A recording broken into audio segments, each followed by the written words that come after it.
Hello, I'm Josh Sigmund. I work with Legacy Mutual Mortgage. I'm a senior loan officer and vice president over here. And the purpose of these next few clips is to give you an understanding of the mortgage market and the processes currently. Because whether you're a first-time home buyer and the overall idea might be a little daunting to you, or you're a veteran, you're buying your fifth property, the mortgage world and the contract world as a whole has changed, no doubt about it. A little thing called mortgage market crisis crept on us. We went from basically a period of time where you would breathe on a mirror and check for a pulse and qualify for a mortgage, all the way to asking for firstborn children. So it's not quite that bad, but I want to give you a realistic idea of what to expect here. I'm going to break up into three different segments. The first one's going to be about pre-qualifications versus approvals. Second area will be about the whole writing the contract and what to expect there. And the third will be about the mortgage process and what you'll need as a whole. So to start with, the pre-qualification process is not that scary, and it certainly is the very first place to start.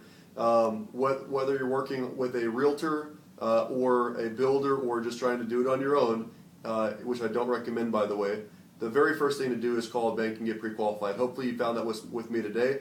But basically the pre-qualification is exactly what it sounds like. We're going to get an idea of income, assets, liabilities, and enough information to pull your credit report. And we can do that over the phone or by email or on my website. And that'll give me the basic idea of what you do or don't qualify for.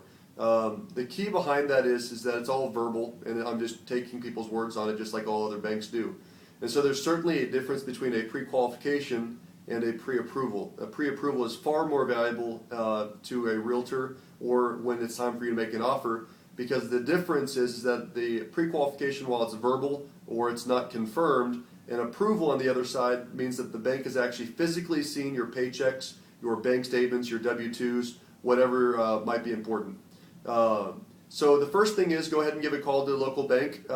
If you'd like to call us, it's 210-492-4900. Again, my name is Josh Sigmund. And give us the information so we get an idea of what you're looking for. Okay. With that, we're going to issue a pre-qualification letter up to the amount that you are able and willing to finance, whether that be a $150,000 home or $1 million home. The second thing is, and what's immediately needs to be done, is go ahead and set an appointment to come in, and we'll give you a needs list, which might include paychecks, bank statements, and W-2s. Or if you're self-employed or commissioned, we would need tax returns. And we would get an idea on paper that we would actually physically look at that and see what's actually happening. Once you leave from that appointment, and that's also a great opportunity, if you've got questions about not only what you pre-qualify for, but what you should be buying, we in that consultation will definitely address debt-to-income ratios, budgeting, and making sure that your payment goals and your cash to close goals are in line with the property and loan that you're looking for.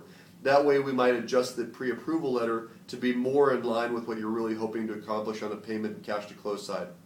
Once we've identified everything, and that meeting's only about 15 to 20 minutes, then the next step is to go out there with that pre-approval letter, which is good for about 90 days, and it's time to buy a house.